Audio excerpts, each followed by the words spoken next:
seguimos en hashtag internacional hablando de numeral crisis en Francia. Y creo que la próxima pregunta sería, Eugenie, la fecha de la crisis. ¿Cuándo empezó la crisis?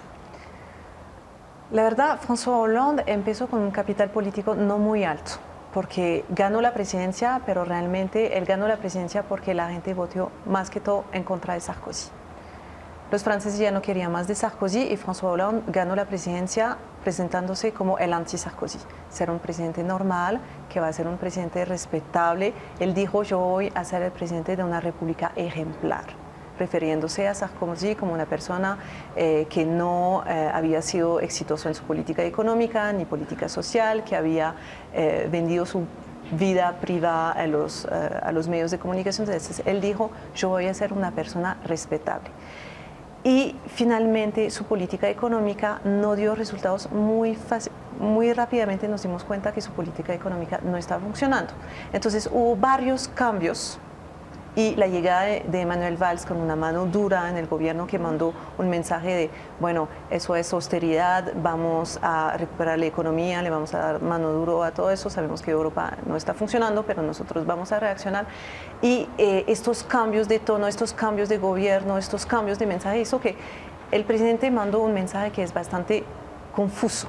Y además es una persona que es poco carismática, es una persona que no se expresa muy bien, que hace frases muy largas, es un poco el Antanas Mocus, digamos, de francés del discurso. Entonces tenemos dificultad de entender exactamente lo que quiere. Entonces rápidamente la confianza que los presidentes habían puesto en este candidato porque iba a ser el anti-Sarkozy, pues rápidamente este candidato perdió su credibilidad antes de que pasara el año, antes de que pasara los 100 primeros días de su gobierno. Claro, pero cuando yo pregunto la crisis en Francia, la respuesta que me da Eugenie es, bueno, la crisis de Hollande empezó desde que llegó a la presidencia. Y yo creo que la pregunta entonces debería estar, para volver a lo que planteaba María, ¿es crisis de Hollande o es crisis de Francia? ¿Qué es, Philippe? Creo que podemos decir las dos cosas. Realmente pasó en Francia eventos muy especiales. No hemos hablado de eso hasta ahora, pero creo que es importante también en la crisis que hubo varios ministros que tuvieron que renunciar a raíz de escándalos simbólicamente muy fuertes. No hay que olvidar que al inicio del mandato de François Hollande, el ministro que estaba encargado el ministro de Hacienda, que estaba encargado de la lucha contra el fraude fiscal, tuvo que renunciar porque la prensa se dio cuenta que él tenía cuentas bancarias escondidas en paraísos fiscales. Eso es un desastre, digamos, simbólicamente, o sea, es muy duro. Y muy recién, después del libro de Trayvaller, otro ministro que había sido nombrado solo hace 9 días, tuvo que renunciar también porque no pagaba sus impuestos, no pagaba su alquiler. Entonces, eso también son símbolos muy duros. Y como dijo Eugenie, Hollande, que había querido presentarse como un presidente ejemplar, ya muestra que no maneja bien el gobierno, no tiene las riendas, que hay como un poco de improvisación. Entonces yo creo que hay una crisis personal de François Hollande y de su entorno. Eso no lo podemos negar. Ahora, de hecho, hay también una dimensión estructural y hace un rato ya que hay muchos políticos de izquierda, incluido de derecha, que reclaman una otra república, otro sistema, otra constitución. Y creo que muy recién Mélenchon, que es una de las figuras de la izquierda francesa y que es bastante conocida en América Latina, pues es amigo de Rafael Correa en Ecuador y de varios mandatarios latinoamericanos, era muy amigo con Hugo Chávez. Él lanzó hoy un movimiento para una sexta república. Entonces también hay una dimensión estructural, obviamente. ¿Y qué sería esa sexta república? ¿Cómo se la imaginan los franceses? Perdón, solamente para complementar, yo por mí la crisis, o sea, yo salí de Francia no porque hubiese crisis, pero hace 30 años, y yo me acuerdo que ya en esa época se habla de crisis económica.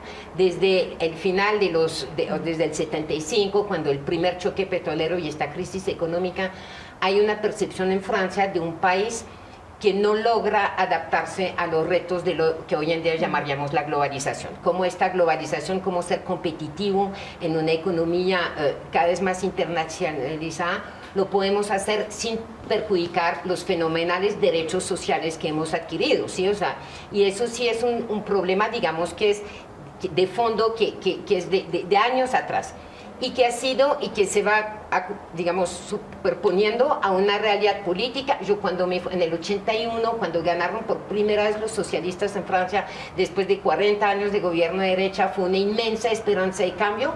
Desde el 81 hemos jugado lo que llamamos la alternancia, tenemos gobiernos de derecha, de izquierda, que muestra al tiempo que las instituciones funcionan, pero que también has desgastado el capital de esperanza de los partidos que han tenido opción de poder y que ninguno ha logrado dar una respuesta a esta pregunta de un país, digamos, que se siente envejeciendo.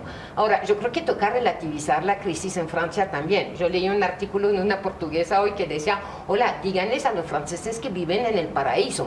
Si uno compara la calidad de vida en Francia, la calidad todavía de los derechos sociales, la inmensa mayoría de los desempleados reciben subsidios, no se mueren, los pobres tienen dientes, ¿sí? O sea, todavía se vive muy bien en Francia, sobre todo si se compara al resto del mundo. La cosa es que los franceses, que tienen cierto además talento para quejarse, para la quejera permanente, y tienen la percepción de estar en crisis. Entonces sí están en crisis. Bueno, pero aquí, por ejemplo, el uso madre cuando dice, bueno, es relativizar un poco. Pero ¿no? es verdad que la política es el arte de manejar percepciones. Y muchas veces la percepción importa más que la realidad. En Francia tenemos 10% de desempleo y todo el mundo dice es un desastre. En Colombia hay 9% y el gobierno está muy feliz. Entonces, es verdad que hay que relativizar, pero las percepciones son muy importantes y los franceses tienen esta percepción que el país no está funcionando, que el presidente no está respetando, que la política no les va a garantizar un futuro mejor.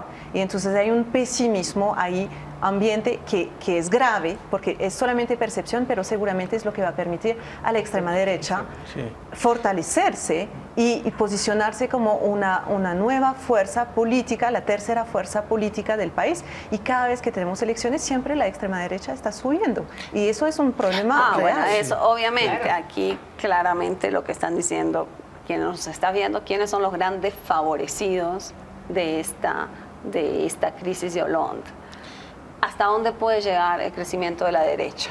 De la extrema derecha, quiere decir. De la extrema derecha. Sí, bueno... de la extrema derecha representaban Le Pen, ¿no? Sí, Le Pen. Ahora Marine Le Pen, la hija de Jean-Marie Le Pen, que había un poquito fundado... contemos quiénes son. Tenemos varias monarquías en Francia, por ahí también hay herencias monárquicas en la extrema derecha siempre. Bueno, por la primera vez salió un sondeo que dijo que de haber una segunda vuelta entre François Hollande y Marine Le Pen, entonces presidente del Front National, el partido de extrema derecha, ganaría Marine Le Pen. Eso, bueno, es un sondeo, obviamente, no es la realidad, pero ya es algo muy, o sea, eso es algo muy fuerte, digamos. Nunca un candidato de la extrema derecha podía ganar en un sondeo la presidencia en Francia, nunca. Entonces, es poco probable que Hollande pueda presentarse. Bueno, ya sucedió con el papá, ¿verdad? Que todos tuvieron que unirse en contra. Toca decir que Hollande en este momento está en 13% de favorabilidad, como se dijo una vez aquí de no sé qué presidente, eso es margen de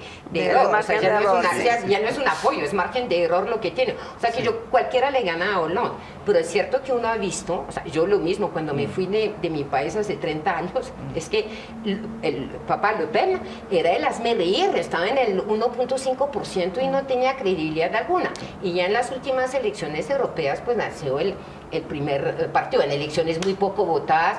Y Marine Le Pen, obviamente, o sea, la extrema derecha, tiene este capital de esperanza, diría, porque ellos no han tenido el desgaste del poder porque no lo han tenido. Entonces, no tienen que tener la responsabilidad de los que están en el poder, de los que piensan, pueden decir cualquier cosa y exactamente lo contrario.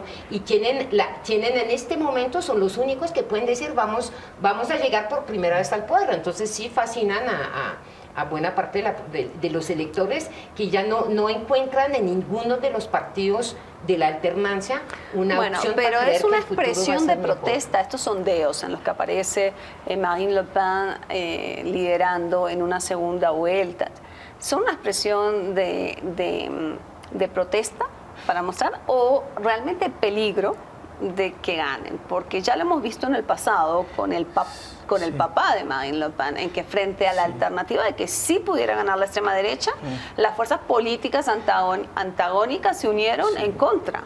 hay un gran debate, digamos, para saber si el voto Front Nacional, el voto para la extrema derecha, es un voto de convicción o un voto de protesta.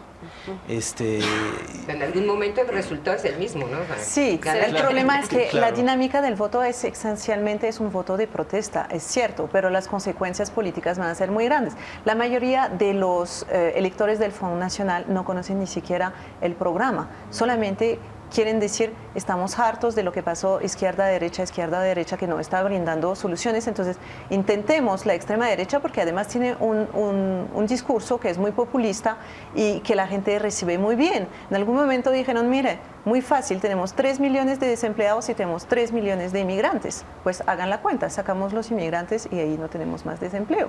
Entonces, este tipo de discurso que es facilista, que es populista, tiene una gran acogida cada vez más en la población francesa, en los ex electores de la extrema izquierda que ahora votan extrema derecha, y Marine Le Pen puede llegar en algún momento en el cual va a estar en una posición en la cual pues los franceses me van a proyectar arriba del escenario, pero ella no tiene un programa, no tiene un gobierno que puede armar, no tiene propuestas, la mitad de sus propuestas son anticonstitucionales, entonces vamos a encontrarnos un bloqueo institucional porque la extrema derecha va a ser la única opción para los franceses, pero va a ser inviable en la realidad. Y también eso plantea, yo creo, la responsabilidad de los periodistas, ¿no? Porque yo el solo sondeo me saca sí, el solo hecho de decir, en caso de una segunda vuelta, Marine Le Pen, Hollande, o sea, quien se inventa, de alguna manera la están legitimando. Marine Le Pen dice, yo estoy lista para el poder, lo dijo hace 2 días, y toda la prensa dice, Marine Le Pen dice, o sea, sí, hay toda esta, pero eso es un problema viejo. Cuando empezó a aparecer esta extrema derecha, microscópica, racista, con cosas, con todo un discurso que ya no existía en Francia, obviamente todos los periodistas fuimos a ponerle el micrófono para decir qué están diciendo. Entonces, como... Sí, pero ya ocurrió en la historia de Francia que la extrema derecha llegará a la segunda vuelta. Eso ocurrió en 2002. Y incluso los políticos dicen casi que es seguro, ya casi asegurado, que Marine Le Pen se va a calificar para la segunda vuelta frente a un candidato o del Partido Socialista o de la derecha clásica, digamos. Entonces, yo no creo que sea un fantasma de los periodistas, digamos. O sea, no, realmente hay una posibilidad que Marine Le Pen pueda acceder a la segunda vuelta. Y hay que decir que ha cambiado el discurso del Front Nacional. O sea, Marine Le Pen no dice exactamente la misma cosa que su padre. Su padre tenía, por ejemplo, un programa económico muy liberal. Marine Le Pen se presenta como la persona que va a defender a los pobres. Hay muchos puntos en común en el programa de Marine Le Pen, económicamente hablando, que con el programa de Jean-Luc Mélenchon, de la extrema izquierda. Entonces, no, y un programa intervencionista que defender muy intervencionista, un modelo económico salir de la Unión Europea. Ella dice, yo soy más a la izquierda que Obama. De esta crisis de Hollande para el proyecto europeo, o sea, ¿qué significa para Europa la crisis de Hollande? Pues obviamente la crisis en uno de los pilares de la Unión, o sea, una crisis que puede alcanzar mayores proporciones que todavía no las ha alcanzado, todavía las instituciones funcionan, es muy probable que el gobierno tenga el voto de confianza del Parlamento y tenemos unas instituciones que permiten a un presidente con muy poca popularidad determinar sus mandatos. O sea, si no va, sí, a lo mejor hay toda una especulación en el clima porque el libro salió hace 3 días.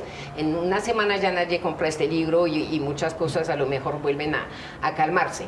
Obviamente las dificultades políticas dentro de uno de los pilares de la Unión Europea pues fragiliza el conjunto que no necesita eso en un momento en que Europa atraviesa por muchas dificultades.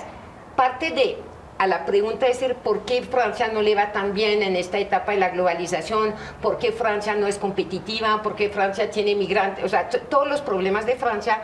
Obviamente la tentación del chivo expiatorio es fuerte y uno de los chivos expiatorios de los políticos es Europa. ¿Sí? Si no tuviera, y eso es el discurso de la extrema derecha y de parte de la izquierda, salgámonos de Europa para poder manejar política monetaria y liberémonos porque el culpable de todos nuestros problemas son los europeos. Resultado de una larga historia, entonces aquí también la comunicación política y todas las fallas de la comunicación para explicar lo que era Europa juega, pero también de políticos que todo lo bueno lo he hecho yo, porque son responsables ante su electorado a nivel nacional.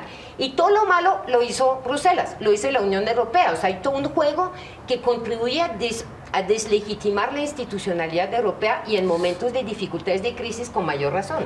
Bueno, nos vamos a una segunda pausa y ya volvemos con más de la crisis en Francia.